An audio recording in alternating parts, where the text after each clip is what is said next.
it is my fear that some of the social dislocation from an economic crisis will be solved by redistributing black property. There is a black middle class in this country, and the fact of the matter is, through the elimination of a given minority or sections of a minority population, the economic crunch, at least to a certain extent, could be resolved. Basically, if there isn't enough to go around, you reduce the number of people in the population, and then there's more to go around, relatively speaking. This was one of the major...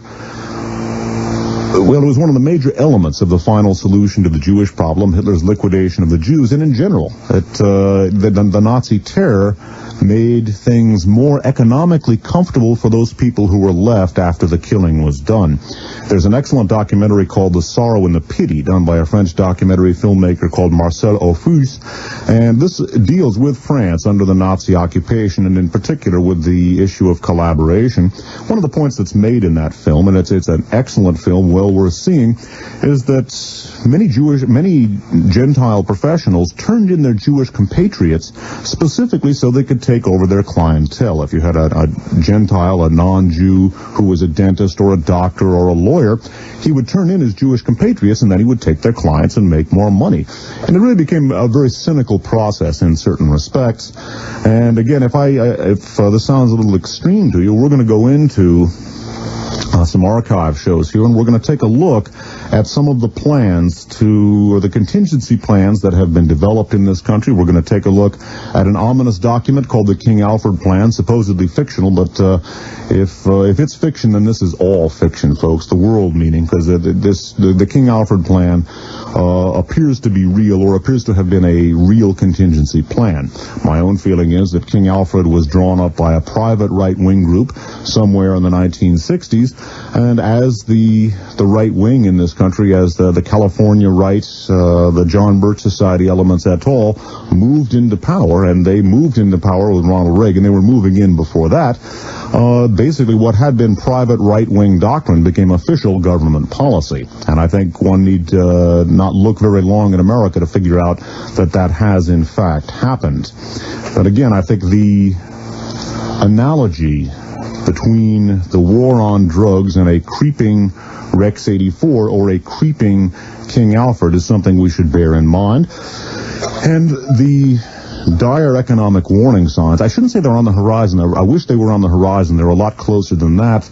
Well, they scare me. They scare me not only because I don't like the idea of living in an impoverished society, but I don't think the American people are close to accepting responsibility for their own situation. They will go looking for someone to blame. And in addition to freeing up more wealth and making things more comfortable, the liquidation of certain portions of the population will also give them a chance to blame their problems on others, and that blame, that scapegoating, is already well underway. That's why Reagan can get away with talking about how he's holding down government spending when he's spending more than any one of his predecessors. The fact of the matter is, middle America understands that he's not talking about holding down government spending. He's talking about let's get the niggers.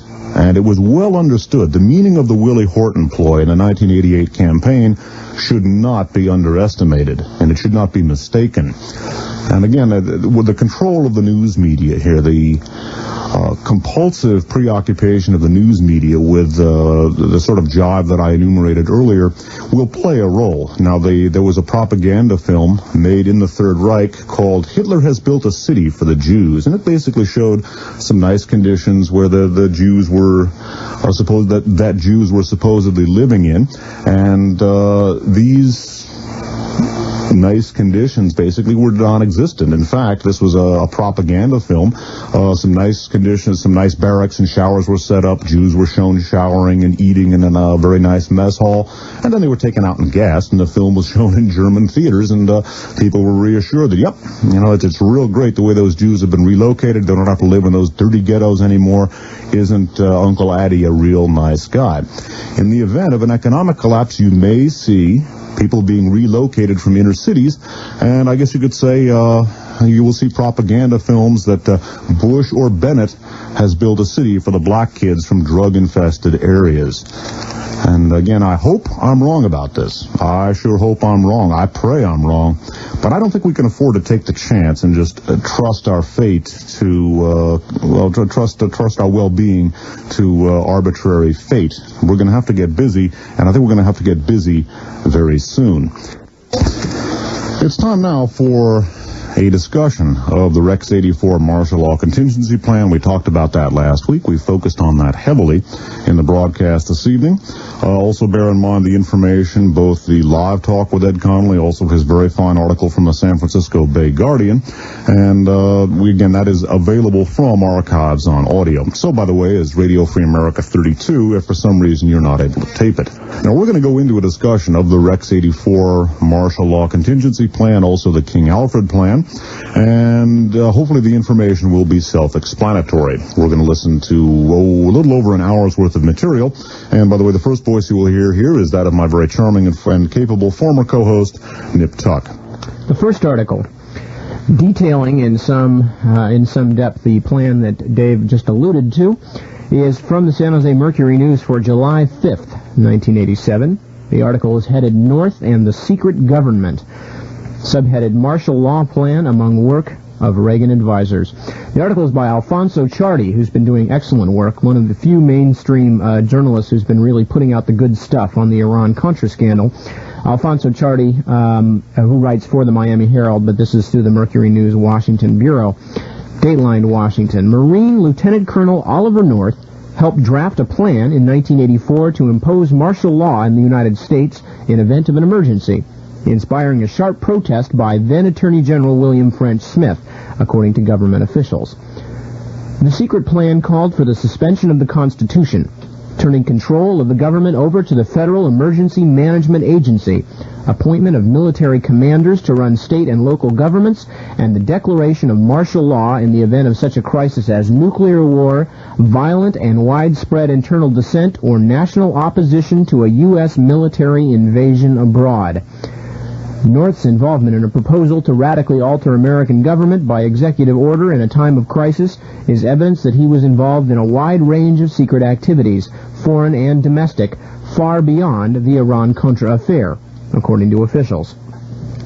The chief counsel of the Senate Iran-Contra Committee has declared in an unreleased memo that North was at the center of what amounted to, quote, a secret government within a government, unquote. Skipping down.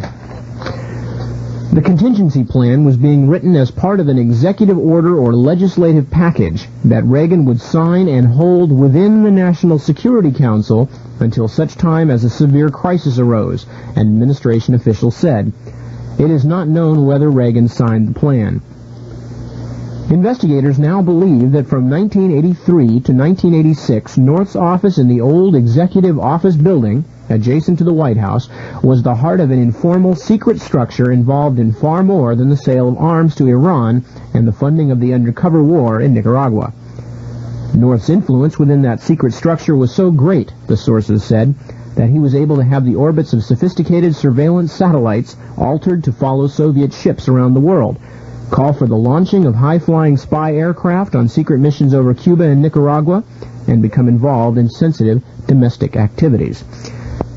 Some of Reagan's closest friends and advisors, including former National Security Advisor William Clark, the late CIA Director William Casey, and Attorney General Edwin Meese, were part of that informal secret structure, according to several congressional investigators and government officials. Skipping down.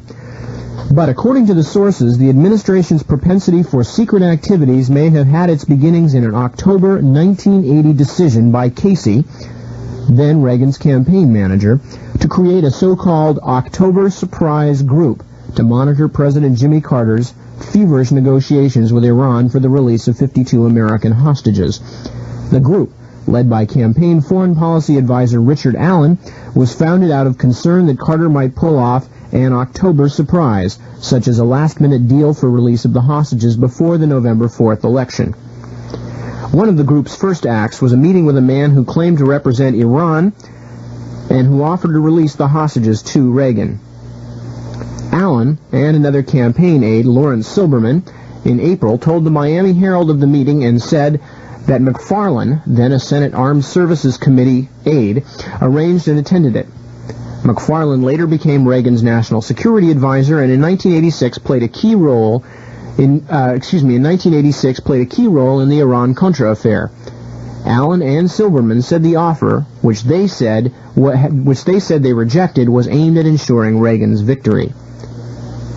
Congressional investigators now link another well-known campaign incident, the theft of confidential briefing materials from Carter's campaign before the October 28, 1980 Carter-Reagan debate, to the same secret group. The investigators now believe that Casey somehow obtained the materials used to brief Reagan on what Carter was likely to say and passed them to James Baker, another top Reagan campaign aide who in Reagan's first term served as White House Chief of Staff. Okay, so what we're talking about here, the plan, which as we'll see later came to be known as Rex 84, was a plan put together by, among other people, Oliver North, William Clark, Edwin Meese, and Bill Casey, the late Bill Casey, of course, who's not around anymore to talk about his part of the affair, and was planned to go into effect under a number of circumstances, but the most interesting for our purpose are the one, widespread internal dissent, and B, specifically political opposition to an invasion by U.S. military forces. Again, the Reagan administration, being the kind of folks that they are, have learned some lessons, and one of the lessons they learned was how an outraged populace could gum up the works for a lovely military adventure like Vietnam.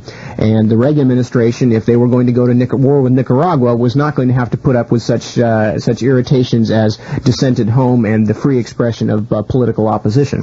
It's worth noting, too, because one of the things that we discussed at the end of Radio Free America number 30, our first program on the terror connections, was a plan. First of all, we talked about the Lopinka bombing itself, in which Aiden Pastora, who, although he was opposed to the Sandinistas, was equally opposed to the Contra factions themselves, primarily because of the fact that their leadership were all former Samosistas, and in large measure due to the fact that he refused to cooperate with the CIA. Members of the secret team apparently set off a bomb. I say apparently because it has not yet been settled in American court, but they set off a bomb in an attempt to kill Aiden Pastora. That was initially blamed on the Sandinistas and was being used as yet another piece of propaganda to make that regime look bad. One of the things that we spoke about also at the end of Radio Free America number 30 was a proposed plan by this same secret team to blow up the U.S. Embassy to Costa Rica, killing the United States ambassador to that country, Louis Tams, himself a collaborator with many members of the secret team, and then blaming that on the Sandinistas and using that as an excuse to invade Nicaragua. One of the things that emerged during the public hearings this past spring and summer was that Oliver North also had envisioned what he called an Alamo scenario, to get the Contras involved in a big battle where they would lose a lot of men, they would take heavy casualties. This again to instigate an overt U.S. military invasion of Nicaragua. Had there been widespread public opposition to that invasion, and there are strong indications that there would be, more than 70% of the population of this country opposes Contra aid, then the Oliver North scenario to institute martial law would have been placed in effect. Now, martial law and the Reagan administration are two things that are not strangers to one another. One of the things that we focused on in considerable measure in Radio Free America number 23 was the apparent deliberate use of terrorism when Ronald Reagan was governor of California in order to do just this sort of thing, to drive popular political sentiment to the right and to create a social and political environment conducive to the institution of police state tactics. Many of the terrorist incidents which plagued California under the Reagan administration, notably the Symbionese Liberation Army, appear to have in fact been put together by the national security establishment and the police in order to effect a right-wing takeover, if you will. Among the plans that were worked on by members of the Reagan gubernatorial administration, who later moved up into the Reagan presidential administration, was the Operation Cable Splicer and Operation Garden Plot, which were the California and national scenarios, respectively, for the institution of martial law in the United States in the event of widespread domestic disturbance. Many of the same people involved with the California plans moved up with Ronald Reagan into Washington, D.C., and were involved with the planning and possible execution of Rex 84. Rex 84 is the formal name for this martial law plan, and we're going to review some information that we presented in our last broadcast on the subject. This is the description of Rex 84 as it comes from the Sheehan Affidavit. The Sheehan Affidavit is Daniel Sheehan's affidavit, he being the point man at the present time for the Christic Institute, a public interest law firm who is filing suit on behalf of Tony Avirgan and Martha Honey, the victim and wife of the victim from the Lepenka bombing. Reading now from the Sheehan Affidavit.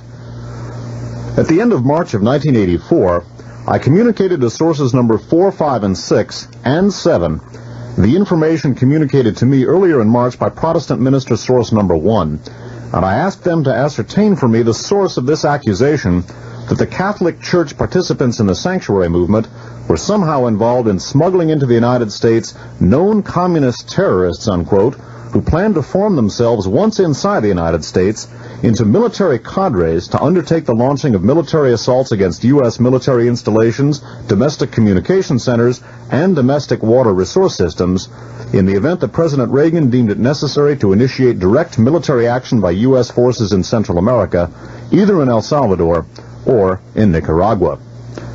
During the second week of April of 1984, I was informed by source number 4 that President Ronald Reagan had, on April 6 of 1984, issued National Security Decision Directive number 52, authorizing Federal Emergency Management Agency Director Louis O. Giuffrida, Giuffrida, and his deputy Frank Salcedo, Salcedo, to undertake a secret, nationwide readiness exercise codenamed Rex 84.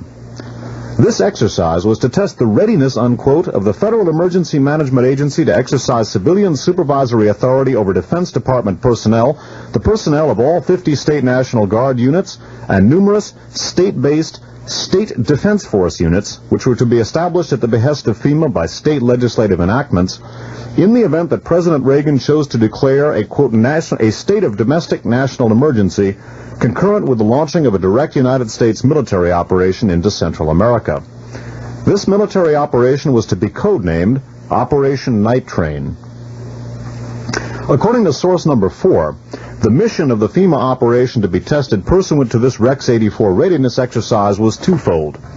First, the Federal Emergency Management Agency, after deputizing all Department of Defense personnel and State National Guard personnel, ostensibly so as to make such personnel civilians and to thereby avoid violating the congressionally enacted Posse Comitatus Act, would undertake to test its ability to seek out and to take into custody some 400,000 undocumented Central American aliens throughout the United States, and then to intern said Central American aliens in 10 military detention centers to be established during this Rex 84 readiness exercise at 10 U.S. military bases throughout the United States. I would take note there of the fact that there were to be 10 military bases and detention centers throughout the United States. We'll touch on that later.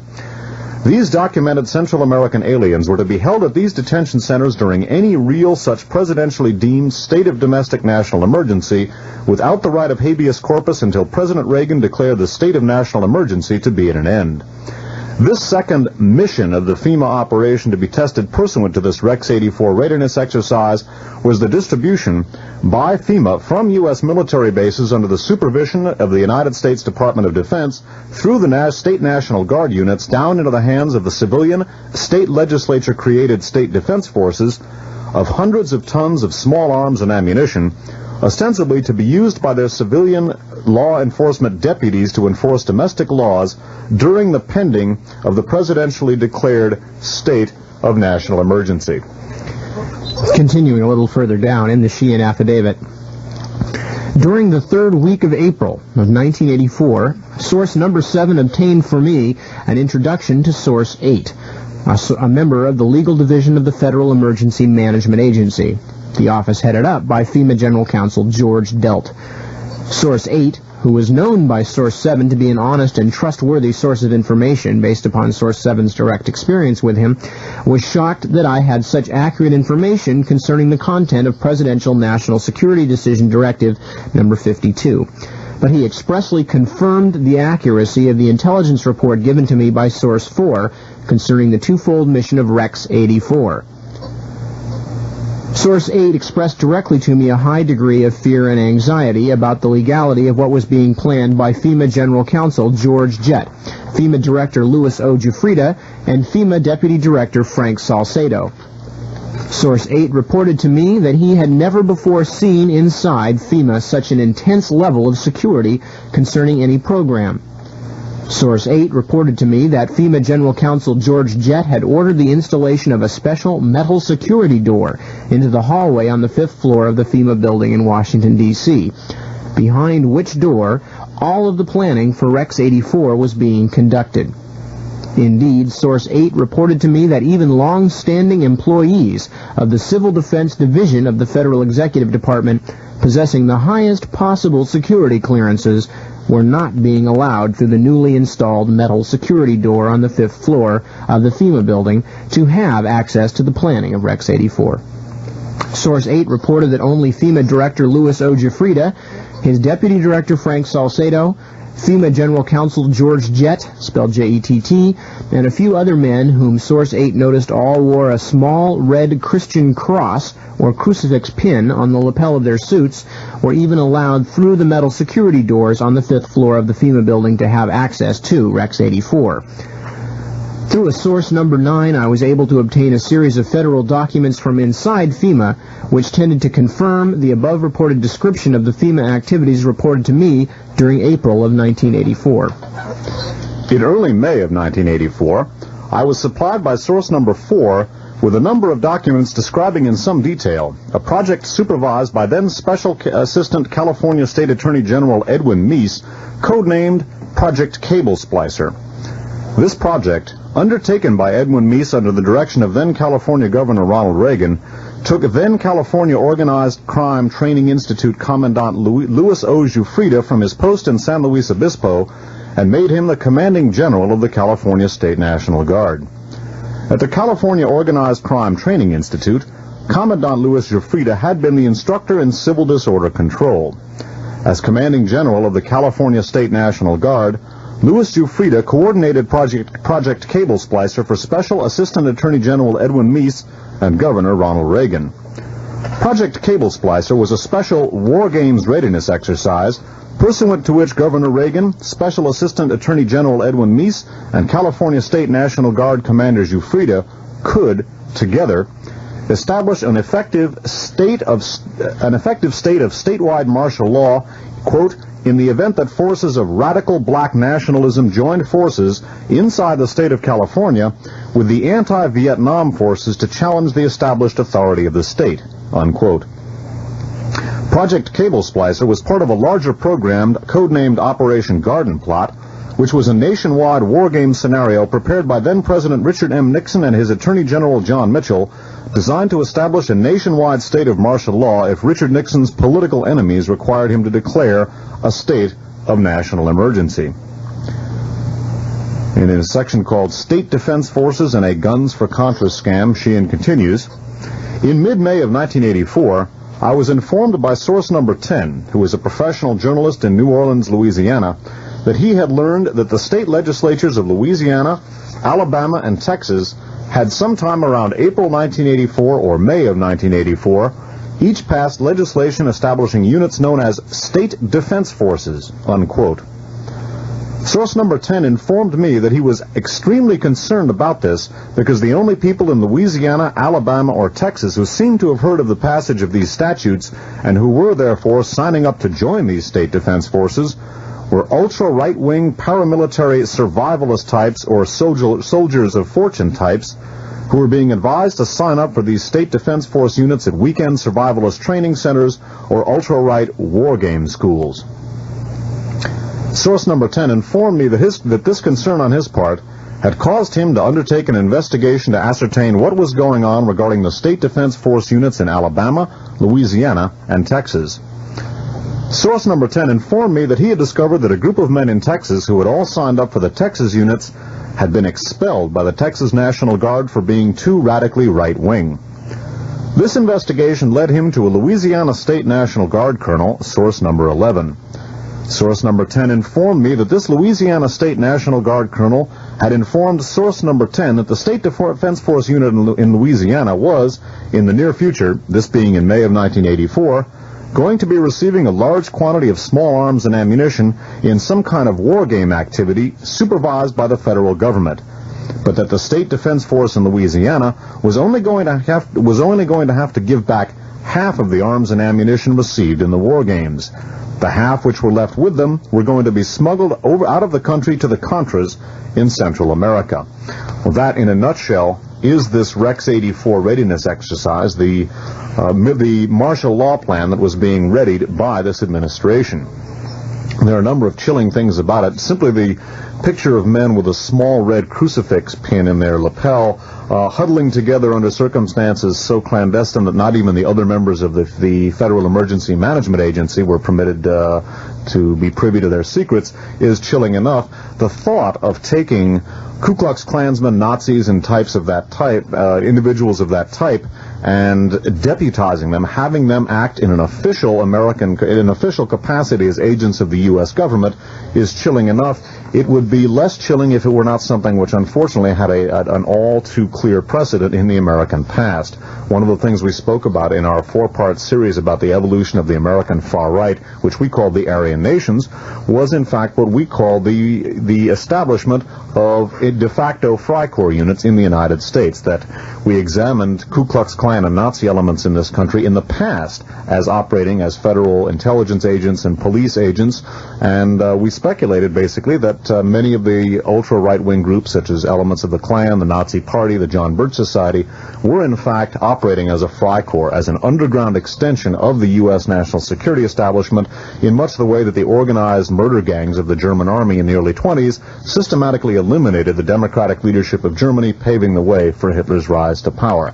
And at the conclusion of our 4-part Aryan Nation series, at the end of Radio Free America number 13, we took a look at the Reagan administration as what we termed the ultimate exponent of Freikorps methodology, and specifically took a look at Oliver North and his use of elements of the World Anti-Communist League and other institutions, which would describe as explicitly fascist in order to further the aims of the U.S. national policy.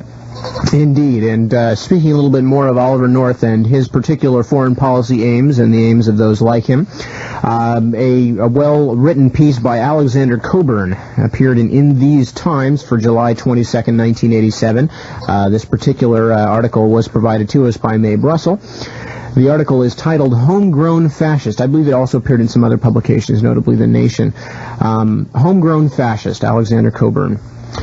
Oliver North is a true memento of the Reagan era, and indeed of the president himself. He has Reagan's own capacity for the vibrant lie, uttered with such conviction that it is evident that formidable psychic mechanisms of self-validation have in that instant convinced the liar, Reagan, North, that what he is saying is true. But on display last week in Congress was something more disturbing than a mere deceiver. The cocksure, edgy, ingratiating profile of an all-America 80s-style fascist. The fascist has absolute moral assurance that his lawlessness is lawful, that though he, quote, gets things done, he is following orders, that all impediments in his path, legal or moral, are obstructions erected by hostile conspiracy. Colonial wars are notable forcing beds for the development of the fascist personality, particularly if such wars end in defeat for the colonial or imperial power.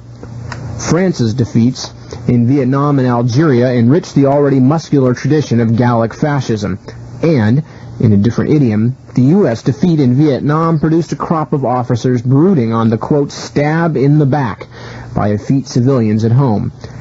It is entirely characteristic that North should have been part of the team drafting a secret plan to run the country by martial law. This phase of his activities occurred between 1982 and 1984, according to stories, particularly in Knight Ritter's papers, based on material developed by the Iran-Contra Committee staff. North's first assignment at the National Security Council in 1981 had been to carry the, quote, football, the briefcase carrying the plans for fighting a nuclear war that accompanies the president wherever he goes. Those who like thinking about the unthinkable might ponder this parable of impending nuclear disaster. A president who has frequently expressed the view that the, quote, apocalypse may occur, quote, in our lifetime, trailed by the football-carrying North with his own history of mental instability. In the following 2 years, North was the NSC's liaison with the Federal Emergency Management Agency, revising contingency plans to deal with nuclear war, insurrection, or major military mobilization. North and the FEMA folk settled down happily to develop scenarios of total control. FEMA's director at the time, Louis Giuffrida, had attended Army War College in Pennsylvania in 1970 and written there a paper advocating martial law in case of a national uprising by black militants, along with roundup and transfer to, quote, assembly centers or relocation camps, unquote, of at least 21 million American Negroes, unquote. This paper was reworked in a 1982 memo written by Giuffrida's deputy John Brinkerhoff, at which time North and the FEMA team developed their plan for a secret contingency order, turning control of the country over to FEMA at any time of nuclear war, violent dissent, or, most significantly, national opposition to a military invasion abroad. FEMA would supervise appointment of military commanders to run state and local government. In other words, while North's colleagues at the National Security Council were preparing the invasion of Nicaragua, North was working on a scheme to introduce martial law in the U.S. as a means of crushing any internal opposition to that invasion when it took place. Now, one of the things that is most disturbing, obviously there are a lot of things that are disturbing about this contingency plan. The notion of interning 21 million black Americans in concentration camps, or, quote, relocation camps, as they have been euphemized since the time of Hitler, is certainly very ominous. Coburn refers to that in that particular column. Interestingly enough, the plan for rounding up a large portion, if not virtually all, of the black people in this country and interning them in concentration camps was left out of the July 5th San Jose Mercury News article by Alfonso Ciardi. Research credit on the following article goes to Mae Brussell once again. May obtained the original Miami Herald story from that upon which the Mercury story was ostensibly based. It was based on it, but regrettably the Mercury left out some of the most chilling parts. Once again, research credit to Mae Brussell. This is from the Miami Herald of Sunday, July 5th of 1987. It's by Alfonso Ciardi, and it's headlined, Reagan AIDS and the Secret... Reagan AIDS and the Secret Government. That's the title. And again, this is by Alfonso Ciardi. We're going to read the section of the original Miami Herald article, or part of the section, one of the sections that was left out by the San Jose Mercury. In the original Miami Herald article, the following information was printed that the Mercury did not print. Speaking of the Rex 84 martial law plan, the official said the contingency plan was written as part of an executive order or legislative package that Reagan would sign and hold within the NSC until a severe crisis arose. The martial law portions of the plan were outlined in a June 30th, 1982 memo by Giuffrida's Deputy for National Preparedness Programs, John Brinkerhoff, Brinkerhoff. A copy of the memo was obtained by the Herald. The scenario outlined in the Brinkerhoff memo resembled somewhat a paper Giuffrida had written in 1970 at the Army War College in Carlisle, Pennsylvania, in which he advocated martial law in case of a national uprising by black militants. The paper also advocated the roundup and transfer to, quote, assembly centers or relocation camps, unquote, of at least 21 million American Negroes. Well, this, on these broadcasts, this is not a scenario that is entirely foreign to us. There is an archive program that we have placed available from archives on audio called the King Alfred Plan. If we've ever done a more controversial broadcast, I can't think of it. We're now going to go into the King Alfred Plan, unquote, and I think it would be worthwhile perhaps for me to explain a little bit about the background. In 1967, there was a novel published called The Man Who Cried I Am, authored by a man named John Williams. Incidentally, the hardcover edition was published, copyright 1967, by Little Brown and Company. Now, this book is a novel, although it's obviously a very realistic one. Near the end of the novel, a man, the protagonist, comes across a plan for the elimination of all black Americans. In the event of just the sort of scenario we saw there, what they call a national emergency or an uprising by the minority, as they euphemize black Americans, the situation here, there was a plan outlined in this novel by the National Security Council to basically, it could be termed a final solution to the Negro problem, quote unquote. They plan for the interning and, reading between the lines, the elimination of all black Americans. Although the book itself is a novel, eventually the actual document, or a document called the King Alfred Plan, began to be circulated among certain researchers. The document is identical in every respect to the document published in the novel, except for a file number at the bottom of the second page. Also, the placing of a footnote in the actual document, the copy which has made its way to researchers, is placed differently than the document as portrayed in the hardbound edition. The softcover edition, which I don't have in front of me, did place the footnote in the same place. It should be noted that both the hardcover and softcover editions had this document over several different pages. The copy that made its way to researchers was on 2 long Xerox sheets. The network of personal associations that got this to us is one which we trust quite a bit. Mae Brussel, whose work is featured on this station and who has provided a lot of our research in the past, was the person who sent me this document. And I'll repeat some of the story about how this came to me. Among the many things that convinced us to go with this particular story was that when Mae sent me the King Alfred Plan, 2 copies were intercepted in the mail and never arrived at all. A third took the better part of 2 weeks to arrive from Carmel. And it just, for those of you who eventually hear this program outside of California, it does not take 2 weeks for a piece of mail to get from Carmel to San Jose. You could jog from Carmel to San Jose in less than 2 weeks, yeah. And I've handled a lot of correspondence with Mae, and Nip and I have gotten a lot of things through the mail. We had never received anything under such extraordinary conditions.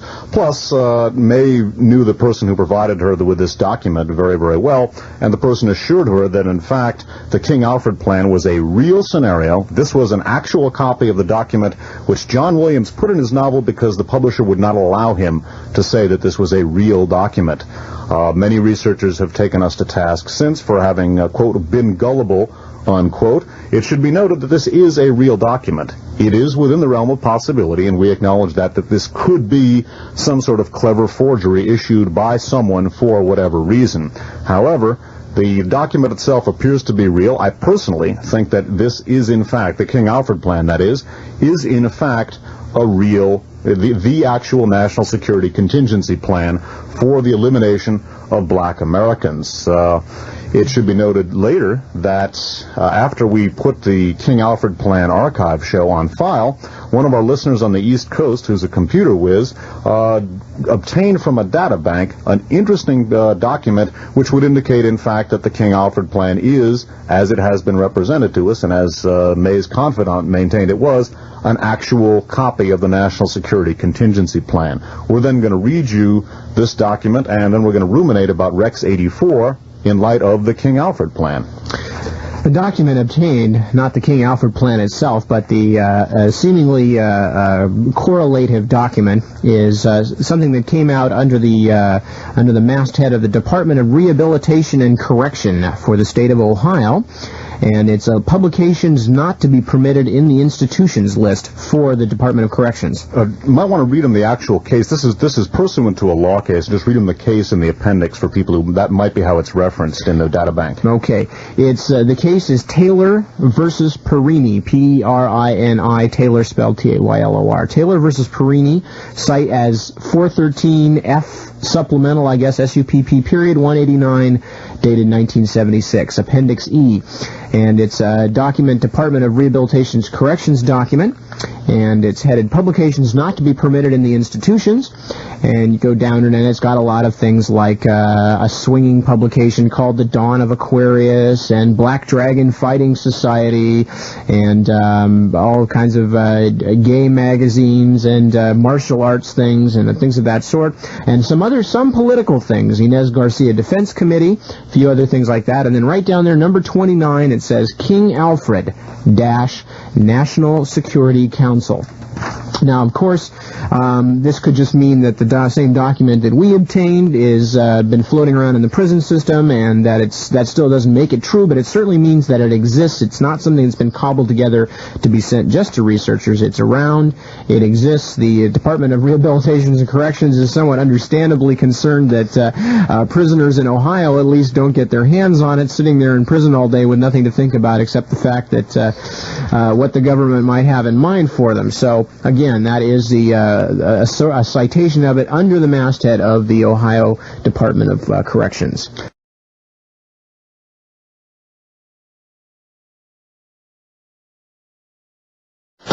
Something even more terrifying to me is another article, and this also from the San Francisco Chronicle. This one from a few days later, Saturday, April 28th of 1990. And this, again, is by way of review. I concluded the broadcast with this article last week. This is a UPI story, Dateline Orlando.